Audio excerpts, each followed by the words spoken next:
There's been a lot of talk lately about the plight of millennials. One of the biggest things being student loans, which I get. Student loans suck. They're tough.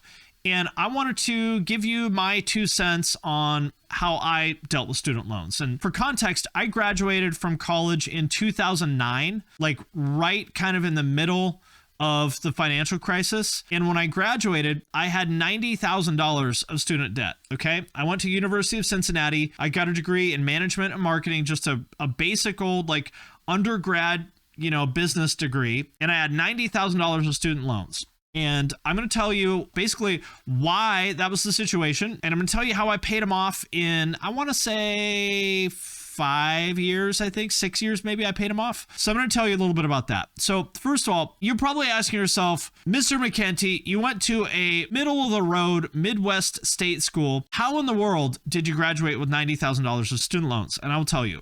So I went to college for like 1 quarter when I was 18, like right out of high school. I went to Western Washington University in Bellingham, Washington, and I didn't want to be there.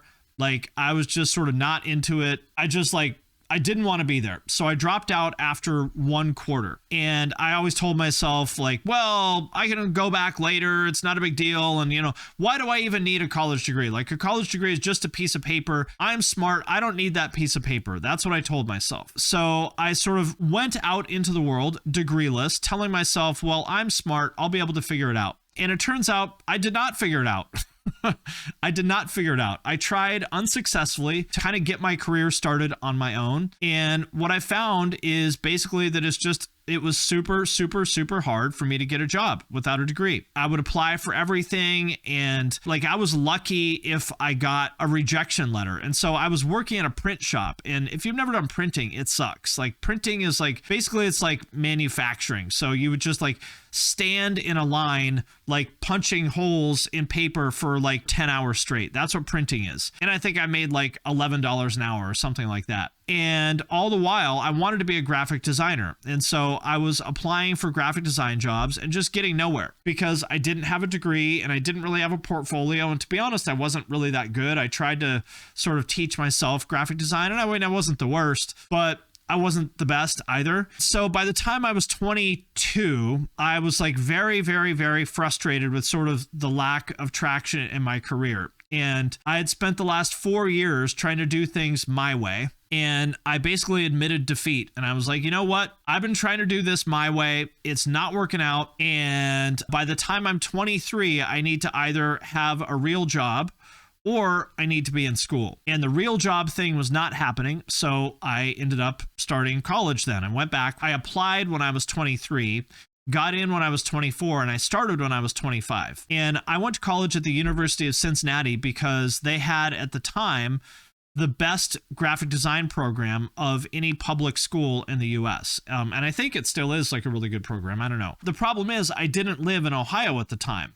So I had to pay out-of-state tuition my first year, which was like $20,000, I think. So like tuition every year, I want to say it was like $8,000 or $9,000 or something. It wasn't that bad, maybe less than that.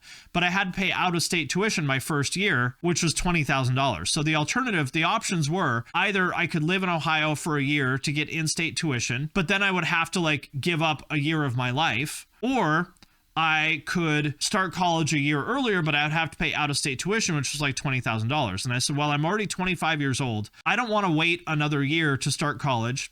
So I'm just going to choose to pay out-of-state tuition. I'm going to get more loans and it's going to suck, but I'm just going to like have faith that this bet is going to pay off. To make a long story short, I went for 2 or 3 years for graphic design and then realized that actually I was more interested in business. And so then I switched majors and ended up graduating with a business degree in 2009 with $90,000 in student debt, which is a lot of fucking money. I want to say that my loan payment, I think, was like $700 or $750 a month. Like, it was a lot. And the job I got coming out of college was I got a job working for Abercrombie and Fitch, not at the store, like at the corporate headquarters, first doing design. And then I did marketing. I think I got paid like $57,000 or something like that my first year at Abercrombie, which is like okay in Ohio at that time. But I mean, it was tough to pay off my student loans. My student loan payment plus my car payment combined was like, I don't know, $1,100 a month or something like that. When I was only making $57,000 a year, that like didn't go, like I had like no money. And I was stressed because I was like, how the fuck am I going to pay off $90,000 of debt? And I think I had 15 years or something to pay them off. And the idea of like taking 15 years to pay off $90,000 was brutal. It was terrifying and it was scary. And the first few years were really, really, really hard. So that was the sort of situation I was in. It's like I was paying my bills, but just barely. I really wasn't able to save anything. I had credit card debt that I couldn't pay down because everything that I made was going towards my student loans. And it was tough. So the way that I ended up paying them off a lot earlier was as follows. I learned how to run Facebook ads in like 2014, I think. I just learned them because I had to do a project for a friend and I just sort of learned how to do Facebook ads through that. And at that time, learning how to do Facebook ads was something that not that many people knew how to do. A lot of people know how to do it now. But back then it was pretty rare. And so I ended up moving back to Seattle and I got a job at a company called Creative Live that was like a startup. It was like an online education company for creative people. And from working there, I met a lot of people, one of which was Matt Halpern from Periphery. I did something with him at Creative Live. And to make a long story short, this was 2016, I think.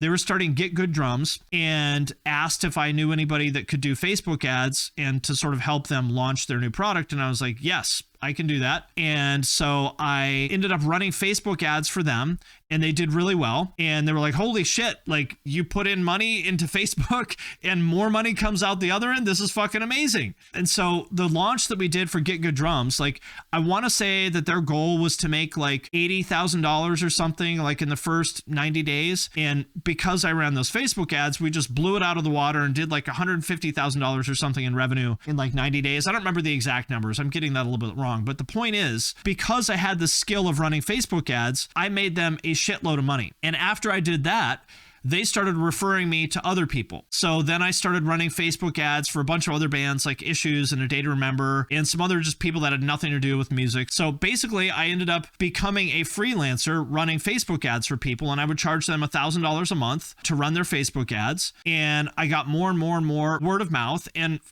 within, I don't know, a few months, I had like 4 or 5 clients that were each paying me $1,000 a month. So now all of a sudden I was making like $4,000 or $5,000 a month as a freelancer. And it was hard. I would have to get up at like, 5 in the morning and do my shit before I went to work and then come home and do that shit after work. But it was worth it because now all of a sudden I was paying off like $4,000 or $5,000 at a time. Then I started doing YouTube in 2017. And I ended up making like $1,000 or $2,000 a month from that on top of the other freelance stuff I was doing. So basically in 2 years, 2.5 years maybe, I had maybe like $70,000 left or something like that. And in like 2 or 3 years from freelancing, I earned enough money to pay off my student loans and pay off my car. So I paid off about $80,000 of debt in like 3 years. And it was fucking hard, but I would say it was worth it because shit, I no longer had $80,000 debt. After that moment, I became debt free.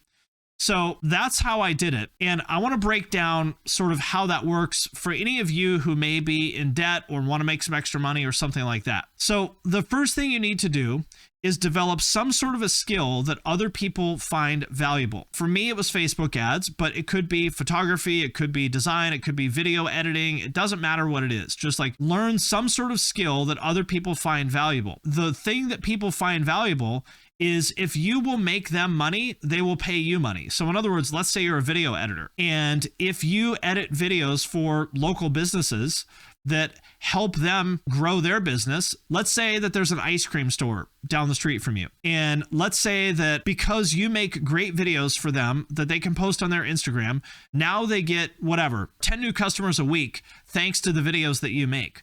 Well, what are those customers worth to them? Let's say that each customer is worth $100 to them and you bring them 10 new customers a week.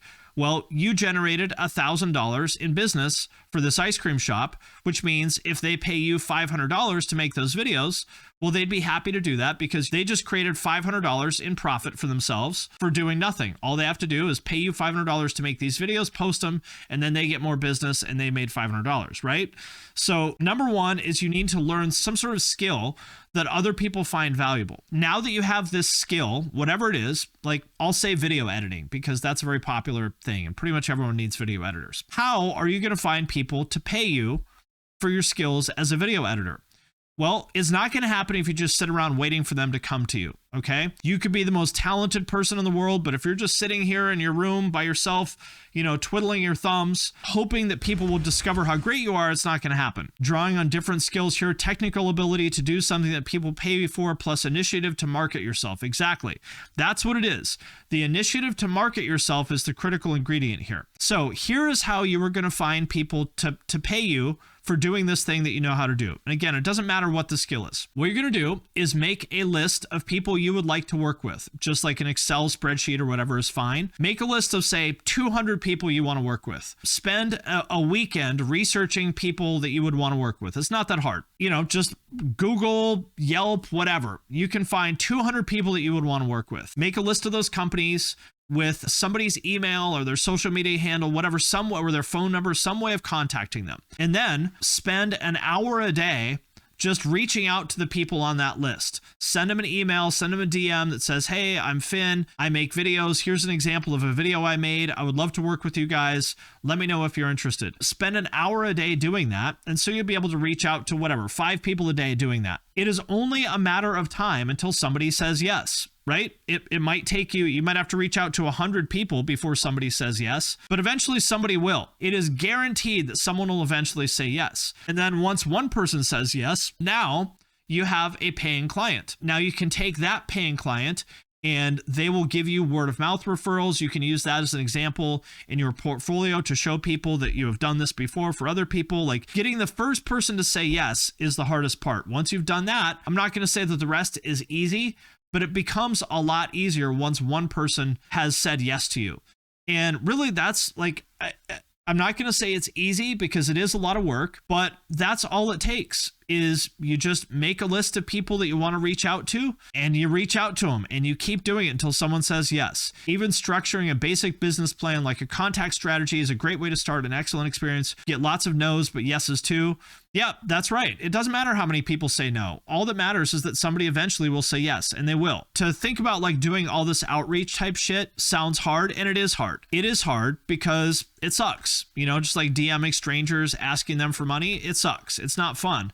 But you're not going to have to do that forever because eventually word of mouth is going to take over and then you're not going to have to market yourself anymore, at least not very hard. So it's the beginning part that's most difficult. Getting that first person is all about providing value. Even if you make money or lose money, getting that start is worth whatever it takes. That's totally right. The important part is you just get that very first client and use that as a way to get more clients. And then the ball will start rolling. You can raise your rates, right? So let's say you start out making videos for $500 a month or whatever it is. Well, after you get a few more clients, you get busy. Now you can sort of be a little bit more picky.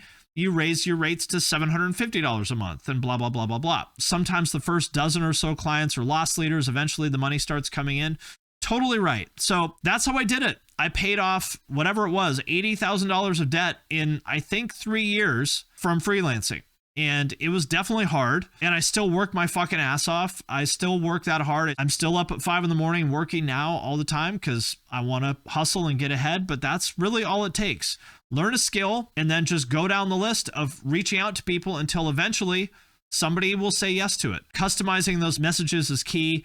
As a business owner, receiving so many low effort, I do SEO, email me back emails, only custom emails get my attention. Yeah, that's why I said don't reach out to 50 people a day. Reach out to like 2, 3, 5 people a day.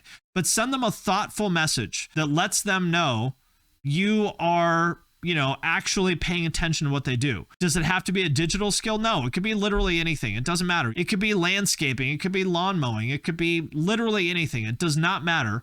You just learn a skill. And then you go down the list of reaching out to people to find, like, I don't know, there's like landscapers that come around and knock on doors here. And I hired them. I hired him to clean our roof. I paid him like, I don't know, $1,600 to clean our roof or something, because I was like, you know what? These guys are out here like hustling, knocking on doors in the hot sun, and we need our roof cleaned. And I want to reward these guys for hustling. And other people will do the same thing for you. They'll take a chance on you, because if they see that you're working hard, then people will reward you for that. They will. They'll take a chance on you. So there it is. If you got some debt that you want to pay off, or if you just want to make more money, there it is. I just gave you the formula. It's not easy, but it's not complicated. It's very simple. So I hope that helps. And let me know when you make your first million.